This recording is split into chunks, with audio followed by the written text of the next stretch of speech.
In Lesson 6, we look at the roots of Abraham. The memory text of Hebrews 11, verse 8, says, "By faith, Abraham, when he was called, obeyed by going out to a place which he was to receive for an inheritance. And he went out not knowing where he was going."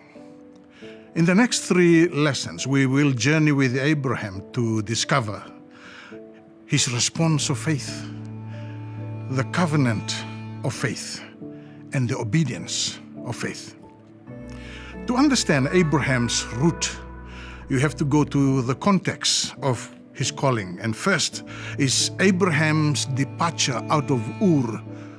That was the tail end of the scattering of the people of Babel, which means confusion, in Genesis chapter 11 and 12. Another context is to look at Joshua chapter 24, where Joshua reminds the children of Israel, and he said that Terah, the father of Abraham and the father of Nahor, and they served other gods. Then I, God, took your father Abraham from beyond the river.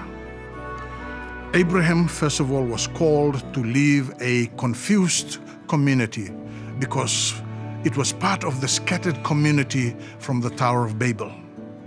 And second, Abraham was brought up in a family that worshipped idols. And so, when we look at the call of Abraham out of that background, it has 2 parts. The call is like a bookend that frames Abraham's journey of faith.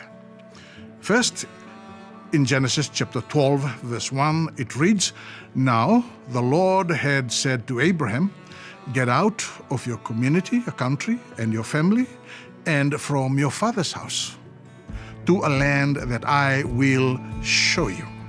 And so God's first call is for Abraham to go, to get out. And the word go occurs 7 times in Genesis 12, 1-9. To get out and leave his confused Babel communities, and to leave his idol-worshipping family. The second part of Abraham's call is to live in the future. Genesis 12, 2 and 3 says, "And I will make you a great nation. I will bless you. I will make your name great, and you shall be a blessing." Verse 3, "And I will bless those who bless you, and the ones who curse you I will curse." And especially this last part, "And in you all the families of the earth will be blessed." This new life for Abraham is still in the future, yet to be fulfilled. His family to become a great nation is still 500 years away. And that last part, "In you all the families of the earth will be blessed," that is through Jesus, that's still 2,000 years away. Thus, as a migrant, a sojourner, a pilgrim, Abraham's life is journeying in this suspended void. As I've said above, his call is like 2 bookends that frames Abraham's journey of faith. He, first of all, is without his past, which he has been called out of, and is yet to see and experience the future, which he cannot see. And so, life in this void is what living by faith is all about. That's why Scripture keeps emphasizing the just shall live by faith. Back to Hebrews 11:9, "By faith Abraham, when he was called, obeyed, going out to a place which he was yet to receive for an inheritance. And he went out not knowing where he was going." Because his future was still in the future, the temptation of the past always lingers.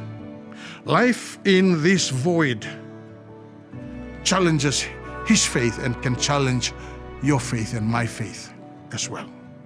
For example, when he came to the promised land, there came a famine. And as he looked around, he saw the well-watered Nile Delta and looked similar to the rich plains along the Euphrates River. And he made a mistake and headed there. But God did not forsake him. And further, the New Testament overlooks these mistakes and talks about Abraham as an example of salvation by faith. And we will look at that in the next lesson. Because of Abraham's faith, it's important to note that his faith was a growing faith. Example, when it comes to Lot, his nephew, Abraham separated himself from his nephew. And it displays this growing faith. And to confirm that growing faith, God further reaffirms his promise because of his obedience. And he told Abraham, "Arise, walk about the land through its length and breadth, and I will give it all to you." Then later, Abraham joined in this war of the kings in Genesis 14 to save his nephew, Lot. He conquered these armies from the east because God was with him. And note his unselfishness. He refused to accept the spoils of war from the kings of Sodom and those other cities. Previously, while in Egypt, he accepted riches from Pharaoh. No, he has turned his back on these riches. In turn, he actually paid his tithe to Melchizedek, the priest of the Most High God, to testify his growing faith to the possessor of heaven and earth. Abraham's faithful witness to this city of the valleys became crucial to their eventual destruction in Genesis 19. Abraham was faithful to his calling. Back to Hebrews 11:8, by faith Abraham, when he was called, obeying by going to a place which was to receive for an inheritance, and he went out not knowing where he was going. That's the journey of faith. Abraham's journey of faith, leaving his roots, his past, is also similar to you and mine in our journey to leave our past and to come to the Lord. Our journeys of faith matters. What kind of influence do our action have on others in this journey of faith, just like Abraham? What kind of message are we sending out about our faith by our actions? This is our daily challenge. Living in the void between our past life and that we have left behind and the future glory that will be ours when Jesus comes. The question is, are we living by faith each day? Because the Bible emphasizes that the just shall live by faith.